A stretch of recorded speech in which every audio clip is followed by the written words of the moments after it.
Abby. She's visiting us this week. Ooh, but we have another visitor. Did she? Is it a little bit? Abby's a rescue. She belongs to our parents, actually.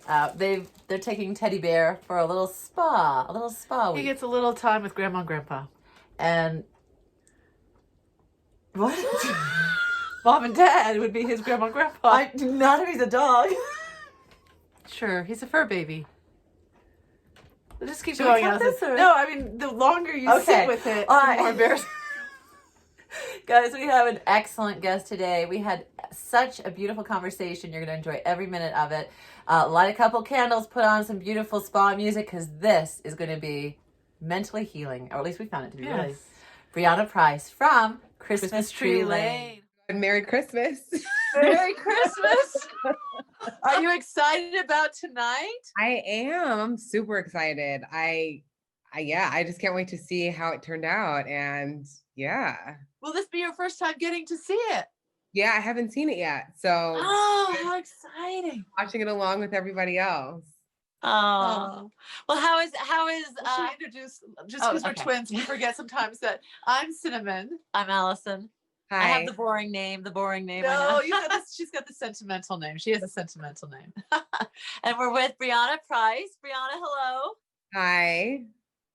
We're so excited about Christmas Tree Lane tonight. So we want to talk about that movie, but first we wanted to go back in time a little bit to your journey, because you grew up in Pasadena. I did. And then you moved out to New York City to go to Columbia. I did. And we're from the East Coast originally, so you've been on both coasts as well. Nice. Are you guys in LA? Are you guys in where are you in LA? Yes. Cool. Your house has like your background's a very like warm Midwestern feel. So I was like, oh, maybe you're like in some like heartland, wonderful place. Oh, well, we're up in Big Bear right now. We're up in a little cabin in Big Bear. There it is. There it is. Like, that's definitely not LA. Like, that looks too cozy and warm and like lovely. No, my apartment in LA was like the typical white walls with the vertical blinds in the Yep. Very sterile. Yes, I know. But it's nice and warm there, and here they're expecting snow this week. Yeah, I mean, warm to me, warm is like 85, but it's warmer than other places, right?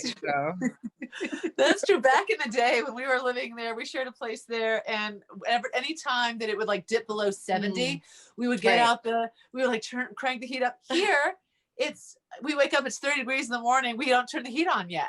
We're being really good about acclimating. We're trying to acclimate ourselves a little bit. Whoa. Literally today, I was like, oh, there are clouds. I put on the heater today. Like, my heater was running, and so I'm fine with that. How did you do in New York? What did you think about winters in New York? I mean, clearly, I didn't last because I'm here, but they were fine. I remember the first time I like saw snow. Like, I had never seen snow in real life before, and I was like, oh, this is a lot less like romantic than I anticipated it being. And then after time, I just kind of wore weary of it because I am not used to that. So I'm back. Yeah. I'm back. And you have, explain to us the story of Columbia University, I think on track of becoming a doctor.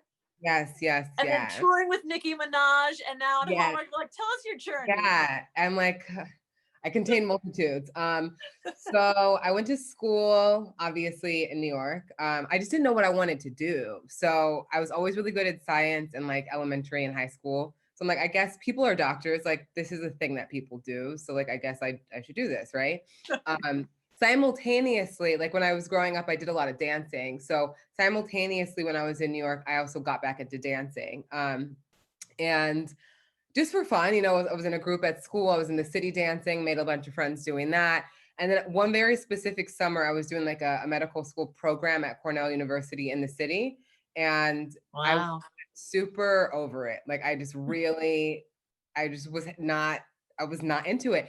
And I remember walking down, like, I think it was like 3rd Avenue or something with a couple of the people who were in the program with me. And they were so excited. They were like, oh gosh, I can't wait to be a doctor. Like, and I didn't have that feeling.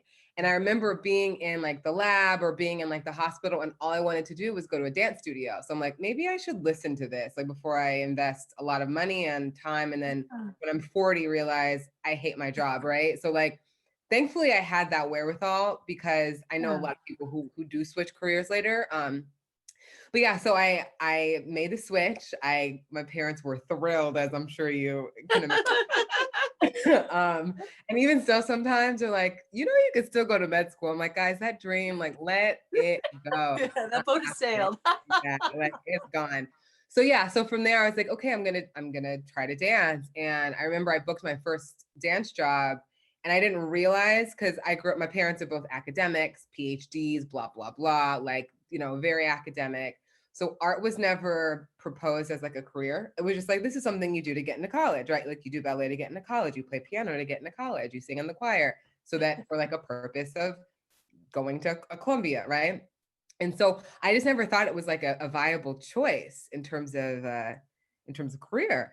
And then one day I booked this job. I remember it was like this really terrible music video, but I remember getting paid after rehearsal, and I was like, whoa, I can make money doing something that I love. And it just completely changed. It changed the whole my whole perspective. And then I was like, great, I'm gonna be an artist.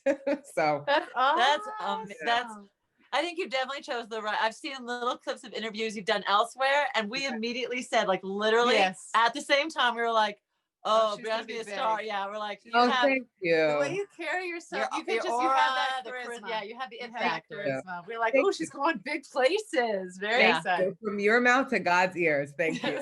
And we had kind of like the opposite. Like we grew up our parents were artists as their profession. So it was very like pheasant and feathers and traveling. Like it was very, and I think we both were like, okay, so that's not an option. What we will be doing. It's very bohemian, eclectic. So because especially with my name Cinnamon, people are like, your parents either had a Volkswagen Bug and traveled around Europe, or had a Volkswagen bus. And I was like, they had both. Both. The hippies you could get.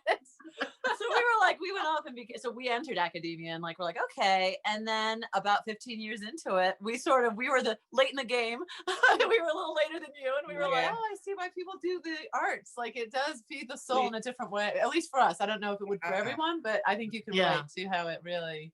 Yeah, how it speaks to like human nature and like things. Because I feel like we're all trying to figure things out. Nobody knows anything. The older I get, the less I realize anyone knows. And so I think with art, we can at least examine it. We can at least find our way through things. Or like, I always feel so honestly sad for people who aren't artists, like especially at a time like this, right? It's overwhelming. We're all dealing with so many things coming left and right. And like, we have an outlet for it. And they just hold all of those emotions in their body, and which, eventually can be destructive. But like, I feel bad for people who can't channel like rage or sadness or joy or all of these really big emotions that are hard to articulate, so that's so amazing having all this time with the quarantine. Being someone who loves being creative, I feel like I'm so excited to have all these projects that I want to do. I've started maybe 1/8 of the ones, but it's like my mind just started racing. I was like, I'm gonna make a quilt, I'm gonna make candles, I'm gonna do soaps, I'm gonna do I just started doing. Well, it's like a blessing in disguise. I mean, quarantine, obviously, the situation around why we're all quarantined is not a blessing, but this time is very unique. It's not going to happen. Hopefully again in our lifetime, hopefully. Knock on wood. But it's been, I mean, we used it as an opportunity to come up to the mountains and just like delve into other, Right. I mean, I think that's true too. And I was actually saying to my boyfriend, I'm like, in 2 years, do you think we're going to like miss the time where we were slower? Like, I wonder in 2 years if we are going to reflect back on this time and was like, and say, man, I miss like being able to just be at home and like take my time and like not necessarily have to get up at 6 a.m. every day and like, zip around town. I know I can already tell I'm probably going to miss this because it's just simpler than like my day-to-day normally is. And while it feels a little confining, of course, like I'm in the same room, go to room, I'm on a tour of my house, but there's something nice about it. Like I'm starting to appreciate the fact that I have a home to live in. Like I'm thankful for that. I'm thankful that like for my health and being able to still be an artist and still work and it's just, Yes. it's the blessing. It definitely is a blessing. And I definitely hear I think in your perspective, and definitely something that gratitude, like I really have been trying every morning to start with my own like personal prayers of gratitude and just trying to live this time in a state of wonder instead of, because we watched a lot of survivor shows and always the survivalists who yeah, can last are the ones who are like, this is my new state of being. This is where I right, am in life. This is the present right, moment. And the yeah. ones who are counting down who are like, when is this over? When do I get out of here? They can't survive. Yeah, that's such a good point. It's such a good point. And like I'm very into that like mode of thinking. And I don't know if you guys have heard of The Power of Now. Have you ever read that or heard of it? I've heard of it. I've heard of it, but I haven't read it. No. So I've read it like a lot. I like really love Oprah. Anything she recommends, I'm like, got it. I have it.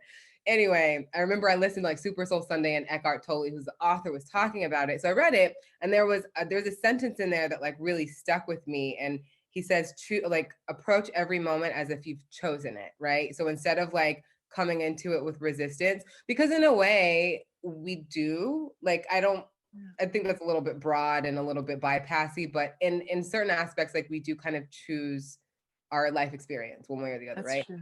So I think that's been helping me too, just like coming into this space and this time and just shifting my perspective, like saying, okay, what if I do want this? Like, what if I could tell myself that this is something I want? Now, how will I approach Yeah. it now, you know? It's Yeah.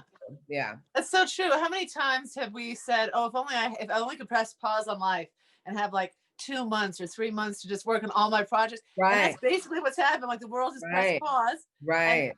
careful what you wish for. We all have all this time to really Yeah, like. yeah. But it also like, especially the first few weeks of quarantine, I was connecting. I lived abroad for many years, and there are friends and people there that we had so many excuses why we hadn't seen or talked with one another. And suddenly Zoom becoming like normalized. Mhm, I mhm. was Zooming people. We were having reunions, Zoom Yeah, reunions, and yeah, all the people across the world. So that was really, yeah. that was a fun aspect of it. Yeah, I agree. I think that's like, I feel like because we don't have to worry so much about our next destination, like we have time to Yes. connect with each other, you know? That's Even true. though it's digitally, like, yes, of course, we'd prefer to be in person, but there's still something to be said for like the fact that we can talk to each other more and like time Yeah. to do that, you know? So, And So I was just yeah. simplicity, because Briana said simplicity Yeah. before. And I was like, that really is the core of it. It has simplified life, even from little things like commuting or getting in a car or go, like it's just simple. And it kind of brings things to what the essence of like, how are we supposed to be living life? Like there's so right, many man-made routines that we kind of just do thoughtlessly without even thinking about those routines. And this right. has made us sort of be introspective and reflective and think, wait a minute, am I doing that because it's a habit? And not or- to take the things for granted. Yeah. I think when everything goes back to normal, even traffic will probably be like sweet, sweet happiness. Like And I feel like, oh my gosh, the 405. I missed you. Gosh, I love being in traffic for 5 hours. Thank you. I don't think that way. I'm gonna remember this. I have to remember this conversation. I'm getting a nervous tick just thinking of the 405. It's Same. been a while. Yep. oh, well, Yep. so you got to film Christmas Tree Lane during the pandemic. How was that? Yeah, I mean, it was fine. Like, you know, in one sense, like, I was super excited because this is like my first Hallmark thing, right? So I was really excited to kind of cross that threshold into like another part of my career. And then at that point, though, Utah, because we shot in Utah, Utah's numbers were pretty low. So it was also kind of coming from LA, which was going through it in June, and then going to Utah, it was a little bit more relaxing because it was less prevalent. So also, you know, on set, we had a bunch of COVID guidelines and everybody was, you know, respectful and following all the guidelines. And we kind of created this family, you know what I mean? Because all of us were just so happy to like work with people, like actually. Yes. And it was so refreshing to be with a human in a scene instead of a screen. And, you know, it's a different energy exchange. So it was honestly, it wasn't nerve-wracking. I've done a couple of other jobs since, and like those have been a little bit more nerve-wracking just because of I think the environment of the crew and like everybody else's nerves were kind of high. But at that point, it was still very like, I think we all thought it was going to be over soon. So Yeah. we were just coming into it like, let's just get to work. Like, Let's go on this journey of escapist fun. Like, let's really escape into a world where everything's perfect. And we'll go back to the real world in a couple weeks. But so, yeah. That's so Hallmark. Hallmark creates sort of like the fantasy, like the Hallmark cards of like what life could be like if it were perfect. Right, But right. Go ahead. I was gonna say, how exciting for you this being your first one, because I feel like Hallmark is so loyal. You see the same, you get to see the same. It's almost like community theater that puts on different plays when you see the same cast in different. So we get to see you again and some more. I have a feeling. I would love that. Hey, Hallmark, what's up? I would love that. So it was a really positive experience. Like, I was talking to another girl in the cast, her name is Aubrey, and I was like, that was such a fun set. Like, I hope every set that I work on has that level of just like teamwork and like playfulness. And it was great. It was really great. Can you give us a little synopsis of what to expect from Christmas Tree Lane? And so Christmas Tree Lane is like, think of like this old historical traditional street in Denver, and it's been there for years. We have friends and family. We've grown up there. Our kids live there. Our parents own the shops, and it's under threat of being demolished and like having, like row houses or whatever, right? So Christmas Tree Lane is potentially, going away. And so what happens over the course is we just try to save it. So there's different, I won't spoil anything, but we're trying to save it, right? So we're trying to save Christmas Tree Lane and preserve like our history and our tradition and our family, really. It's more about like preserving the community that we've created. So it's lovely. We're excited, and it's the first original on the Movies and Mysteries, which is an honor. I know. It's interesting because I didn't realize when we were shooting it, like, what a big deal it is. Like, I was just kind of like, great, I get to like do a Christmas movie, super fun, yay. And like now, the couple weeks prior to airing, I'm like, oh, people are like really into it. Like really into it. Like, I didn't realize that this was like this is a bigger deal than I realized. So I feel happy about that. I'm also happy I didn't know it was a big deal when I was shooting. And then I'm like, okay, great. I feel excited about, what's happening, what's gonna happen next. So we always knew we were like big fans of Hallmark. We've only discovered since starting like this little thing how it's like it's almost like so loyal. Like Comic-Con. Like, like it's like that on a Hallmark level. Like the fans are so as loyal as Hallmark is to its little actors. I feel like that's how the fans are so beautiful and amazing. They're really supportive. I'm super blessed, super grateful. I was just like, wow, cool. Like, you haven't even seen this yet. Thank you. So yeah, I'm looking forward to all of it. Yeah, we can't wait. We've been counting down all day. Like, we're so excited for tonight. Well, and do you have some behind the scenes stories or anything we should look for, or something that we may not know about the production of it? We know it was hot. We know we'll give an example. It was so hot. It was so hot. I was wearing, God, it was hot. And it was like 90 degrees. It was like dry heat too. And I was wearing like a turtleneck, a sweater, a parka. It's like, oh my gosh, it was so hot. So like, hopefully I'm not sweating in any shots. I don't think I am. But other than that, I guess like another fun fact is in one scene we're drinking like coffee, and like it's real coffee with real whipped cream, and in between takes I drank all of it. So they had to give me more because I am a child. I always wonder if it is when they give you a beverage, if it's something you're allowed to drink, or if they're so you drank the and at some point like props was like, hey, can we slow this down? Like, we have things to do. Like, just take small sips. So we'll look for that. Here's something that's always awkward. I did very rudimentary theater in like college, so nothing compared to I've seen pieces of your theater. You've done actual beautiful theater, but the theater I did Fairfield U. I'm sorry, my apologies, Fairfield U. In our theater, when we had to do background talking, there's always a like, are you supposed to be talking like genuinely to the person in character, or are you sort of like, what are you having for lunch? Oh, good, that's what I like. When you were in those scenes, how do you handle it? Well, you're not okay. So on film, you can't actually say anything, right? You have to like mime everything because everybody's mic'd.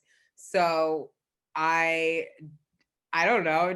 I don't know. Just play around. I don't take it very like, like I need to make sure that I'm like character, because also like I don't want to take focus away from what's Yes. really happening. So it's more of just like natural movement, like a glance, a nudge, or like a ha ha ha, right? But if we do, my friend on the set, her name was Aubrey.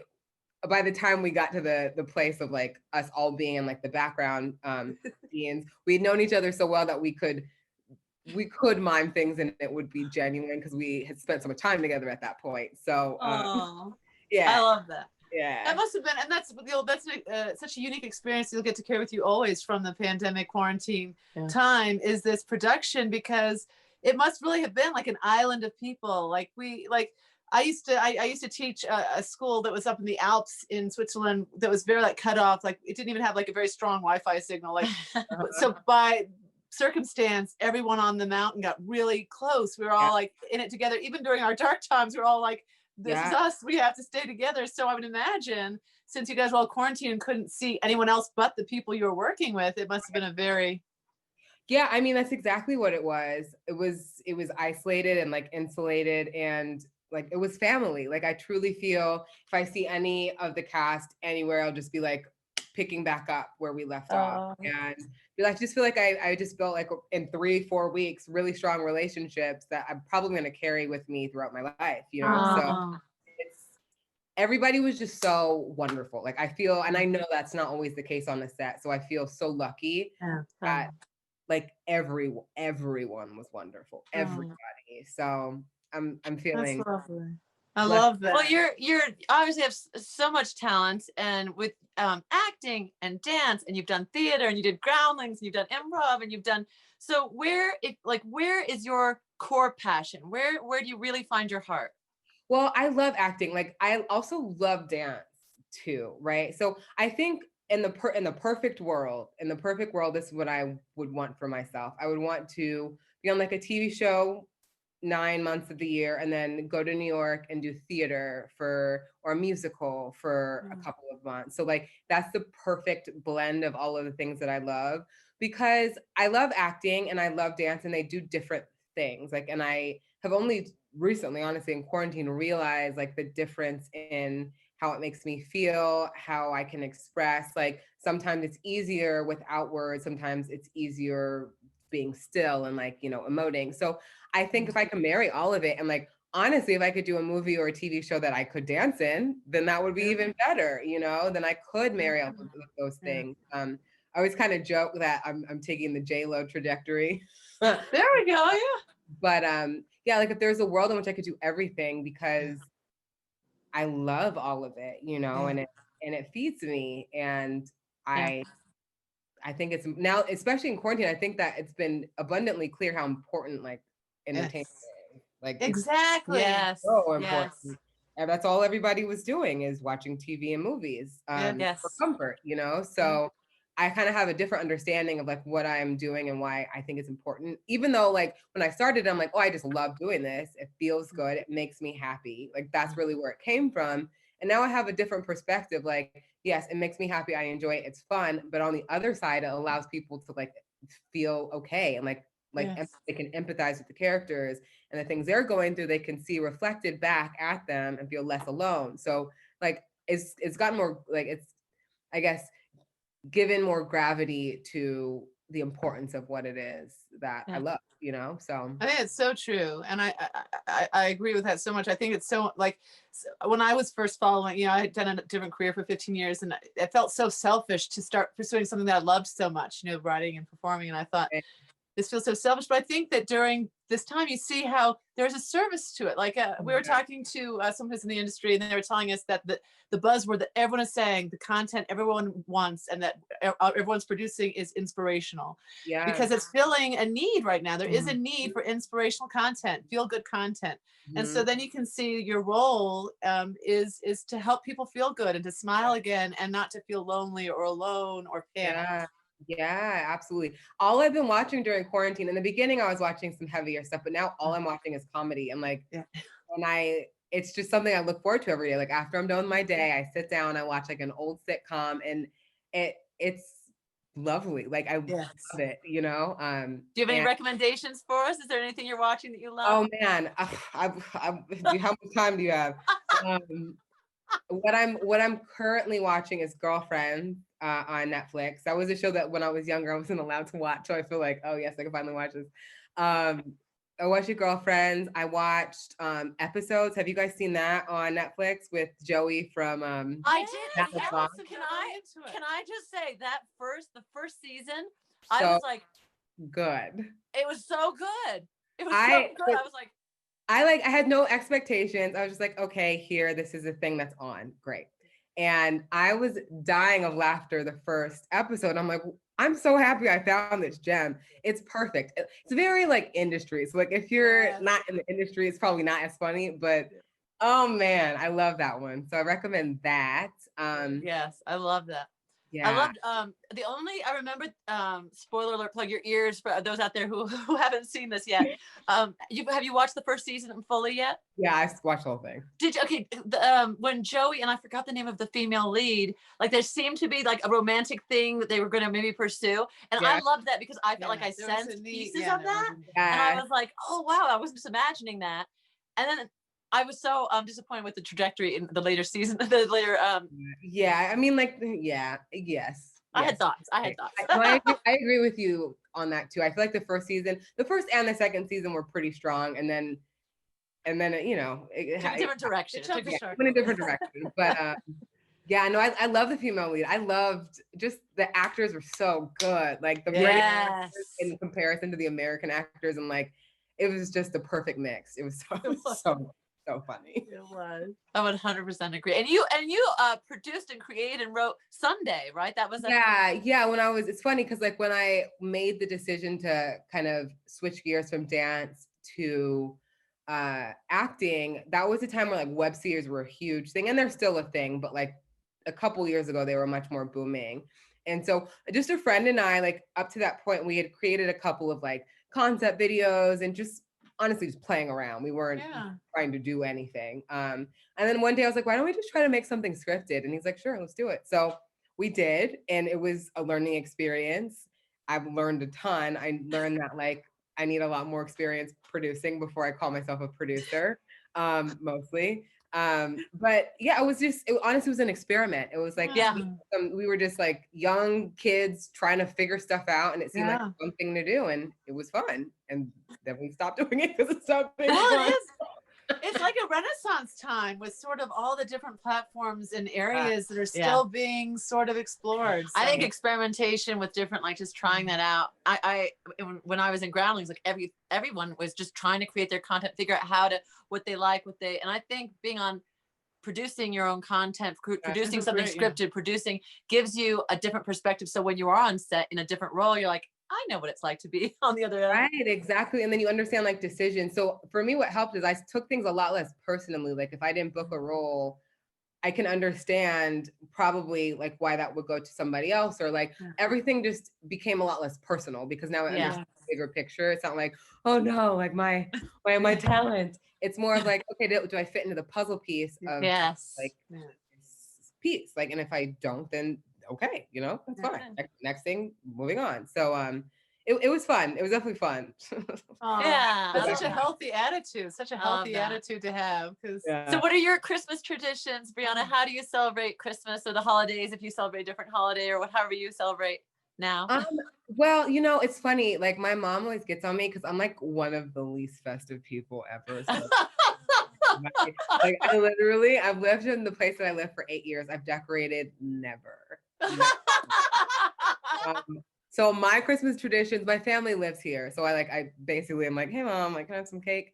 So I tend to go to my parents' house a lot. My mom is super into the holidays. So she has the tree and the decorating, and she makes like the best German chocolate cake you've ever had in your life, and like sweet potato pie. And so during like starting in Thanksgiving, there starts to be a lot of baked goods. So like I think my tradition is like eating sweets. Like maybe that's my like eating things that I probably shouldn't eat. And I love that. Yeah, I mean, and then like, you know, like when I say I'm like not festive, I'm not festive. Like I buy Christmas gifts on Christmas Eve. Like I don't wrap it. I'm just like, you want AirPods? Here you go. It drives my family crazy, like so crazy because they're so festive. I think I'm gonna try to be a little bit better this year since I'm spending so much time in my house.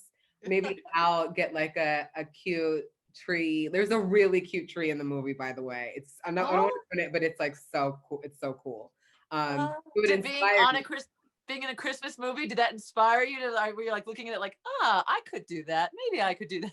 Well, I mean, like I was more like, oh wow, this is beautiful, not like, oh, I'm gonna adopt this. But there was a tree in there that you'll see it, and I think you'll know what I'm talking about. That's like I like saw it, and I was like, this is what I would do. Like it's just cool. Like it's very cool. So I think maybe if I do, I'm gonna try. Now you're inspiring me to like try. I'm gonna get a cool Christmas tree decorated. I do listen to Christmas music a ton, like so that's maybe another tradition, I guess. But I don't really have anything. Well, tonight will be special. Will you be with your family when you watch it tonight? Yeah, I'm gonna be with my family, and like it's great. Like my manager is having like an outdoor thing because she has a projector with my boyfriend and my family. We're gonna have like hot chocolate and like brownies. It's gonna be lovely. I'm really excited. Is your manager Cheryl? Yes. Can I just say, because we talk to so many managers and what we do, Yeah. Cheryl she's amazing. You have been gifted with an amazing manager. Like when I say, I just feel like, honestly, I feel like I have just been blessed, like honestly, because I remember having a meeting with her. I had no credits. I was just like, I think I'm great. I hope you think I'm great. Let's try to make money together. And she like saw something in me, but not only that, she's super involved. Yes. She cares about us. And like, it's not like it doesn't feel like a business thing. It feels like a family, and like she takes care of us, and like the roster that she has is super small, and she like throws lots of things that we all get to know each other, and we have like this little community because of her, and I adore her. Like I adore her. So I'm glad that like you know had that same sense because I think it's important, like the team that I have represent who I am. I think she's a representation of like the things that are important to me. And you know, I love working with strong women. So my agents are women, my manager, like I love it. So way to go. That's beautiful.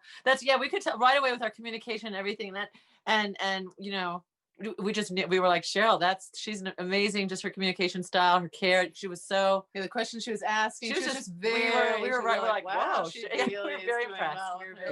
Please let her know. We just thought she was very So we'll be thinking of you guys tonight with Cheryl, celebrating with your family. We're watching tonight. We've been counting down all day, but so thank you for your time today, Briana, and for helping us to spread some Christmas cheer in October. I know. Merry Christmas. I actually texted Alicia and Andrew today, like, Merry Christmas. And Alicia was like, Hollow Christmas? And I'm like, yeah, for Halloween Christmas? Sure. Yeah, we'll call it. Yeah. We keep saying, ho, ho, ho, happy Halloween. Right. I like that. I'm going to take that. I'm taking that for the rest of the day. Oh, Briana, it's been a delight talking to you. Your spirit, as we said, I feel like we're going to see you in big screens on Oscar stages, and we're going to be like, we got to chat with Briana once, and it was amazing. Thank you so much. This was lovely. I really enjoyed this talk too. So thank you guys. Thank you very much. Enjoy your day, and congratulations on tonight. We'll be there in spirit watching. Yeah. Thank you, Briana. Thank you. We enjoyed that conversation so much, and we're excited to see Christmas Tree Lane tonight. Speaking of which, from Little West, I think there's supposed to be like ASMR when you're doing an unboxing, so we want to make sure people hear the.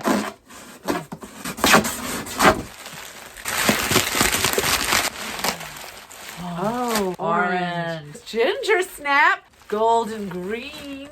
The quench. Natural energy. I might need this one. Detox. All right, you go first. Okay. Oh, smell this. And smell this one. Can you smell the ginger? Ooh. Ooh. Okay, my turn. Now that was your reaction. Oh, I love that. What does it taste like, Sid? I'm gonna drink the whole thing in one shot. No, but is there another one? Because you can't drink the whole thing. I want to drink half. Only drink half. Oh, I love it. I love it. Half. That tastes so fresh. I love it. Ooh. Ooh. Abby's like, you're going to love this one. And that's why you're not going to have this one. Oh, you're talking to me. I thought you were talking to them. You are too. Ooh. It tastes like a Snap ginger interaction. snap. So Is say that what it's hello called? to your new best friend. Yeah. Okay, let me try this one. That's so crisp. That's like fresh ginger. You know when you get that little root thing, you like use fresh ginger. Oh, this tastes like That's an orange. Minus everything but the peel and the seeds. You could almost mold that, like heat it up. I wonder. If you hear in the background, if you hear that sound, That's Abby. That's Abby. The dog destroying tearing the apart box. the box. But I wish we could show so you. that's some ASMR for you right there. It's a little- To listen.